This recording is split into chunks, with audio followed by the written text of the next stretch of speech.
The story so far, one of four. It all started when I inherited the family home from my grandmother that I hadn't seen since childhood. Because of a disagreement her and my mother had about the disappearance of one of her friends, they never spoke to each other again.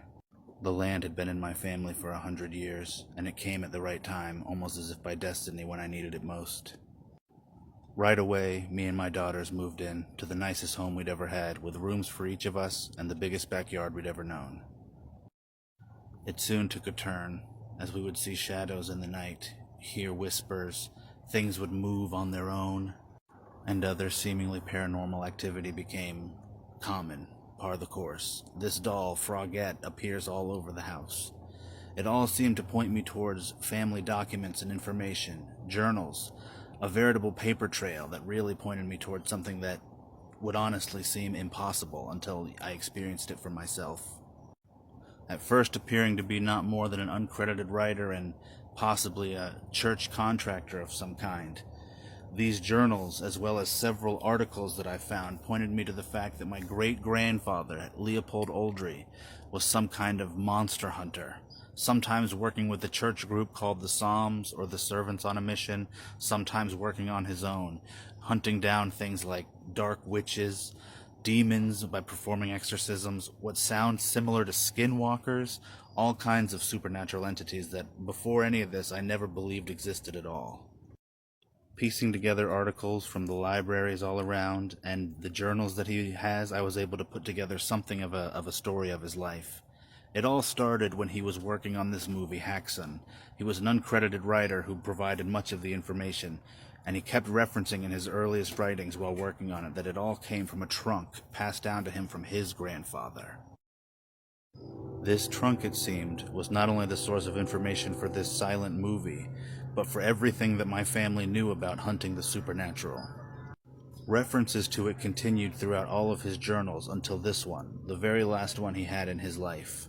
It was the last one I found and referenced him hiding it somewhere on the property. Filled with information and tools, and mystically sealed by the psychics of Cassadaga, Florida, the hunt was on. And while I would eventually find it, it was a long, winding, mystery-filled journey to get there. Stay tuned for more.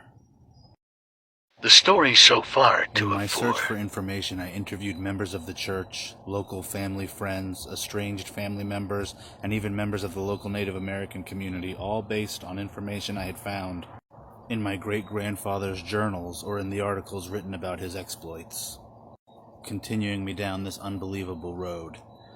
Meanwhile, in the house, the activity picked up dramatically, both in scope of what was happening and in the intensity with which it was trying to point me in the direction of something. They kept appearing with keys or other papers, trying to get me to find something. A full-body apparition appeared in the laundry room and then in my grandmother's doorway.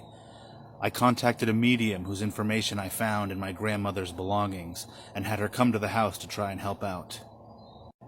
Right away, she was overtaken with a strange sensation of something powerful that hampered her ability to do what she does.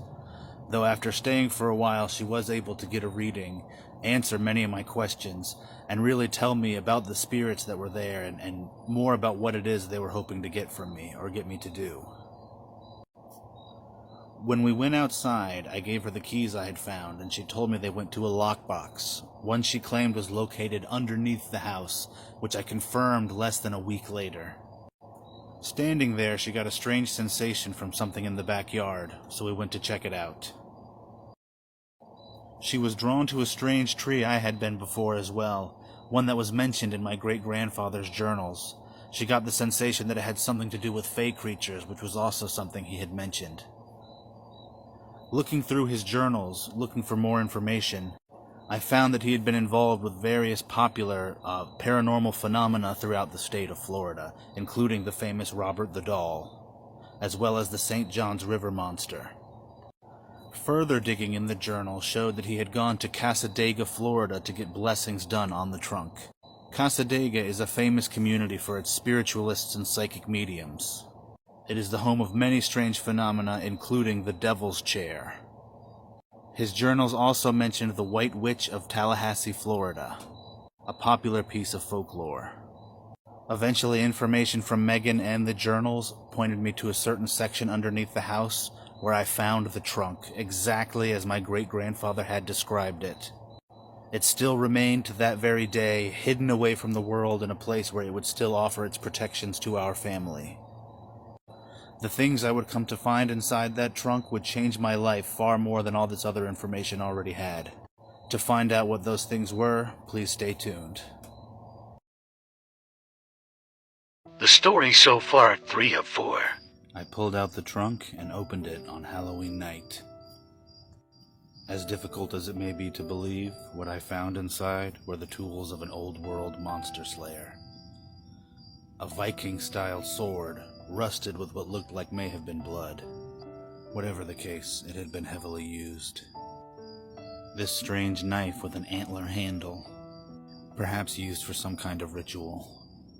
And even a full vampire killer's case, including a mallet and stake, several crosses, including 2 intricate, 1 simple carven stone, a small crossbow, and a bottle of what I assumed to be holy water. I had seen things like this before in movies and on television, but I never imagined I'd have one myself in front of me. Not quite as strange, but equally as interesting, was this mid-19th century revolver, complete with a full set of silver bullets, and a large dagger that I assume is of silver of some kind as well. Another old box, this one with a picture of a priest and all the tools necessary to perform exorcism. And the infamous witch hunter's book, the Malleus Maleficarum, also called the Witch Hammer. Perhaps strangest of all was this case with a bell, rocks with holes, rusted metal, a bottle of herbs. My followers believe this is for combating the Fae, which would make sense given the other things that are in the trunk. Then there's this large, old, mysterious clock, the bell on the back of which seems to ever ring as long as it's outside of this container. Continuing in the back of my mind, this strange skull that I assume is of a wolf, though I'm no expert and others have said it might be a bear. These bottles of I don't know what, except for that one had teeth rather than liquids. They were of varying colors. A strange set of candle holders or incense burners with crosses in them that I assume are religious in some way. And then the box marked with an X, the one referenced in my great-grandfather's journals, supposedly containing dark materials, cursed items, dangerous things that are not to be messed with. He had it reinforced in Casadega.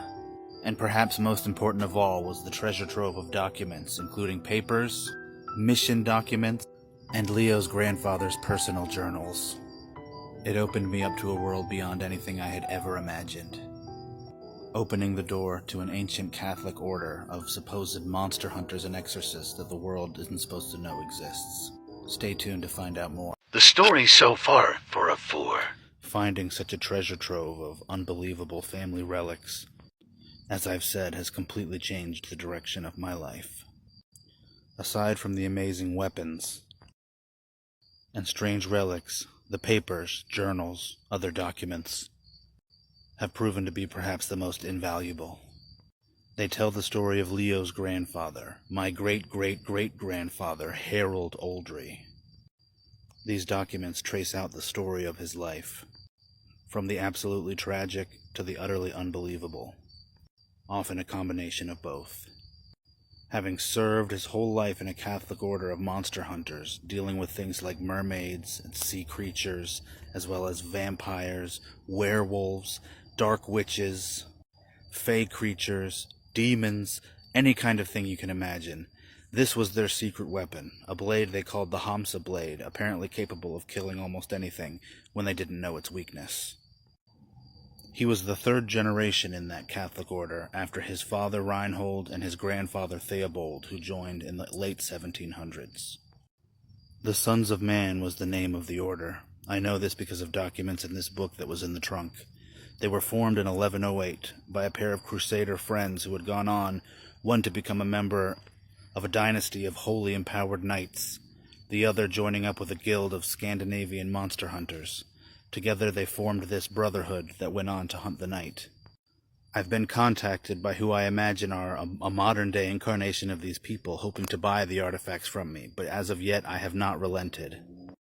They mentioned other items in the house, like this strange clock, inside of which I found odd items like a small crystal ball in weird claws, and this little mechanism thing that holds gems and I believe is some kind of key or battery of some kind of mystical nature. It has more than once messed with the videos I've tried to take of it.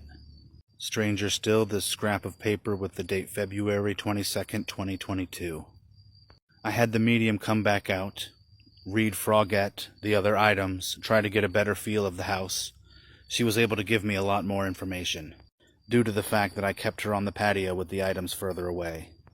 There are still more mysteries to uncover, like this old cauldron that may have belonged to an ancient druid witch, and this eerie picture of the Madonna that has a strange power and almost appears to have wept. The eyes of it speak to me on some level.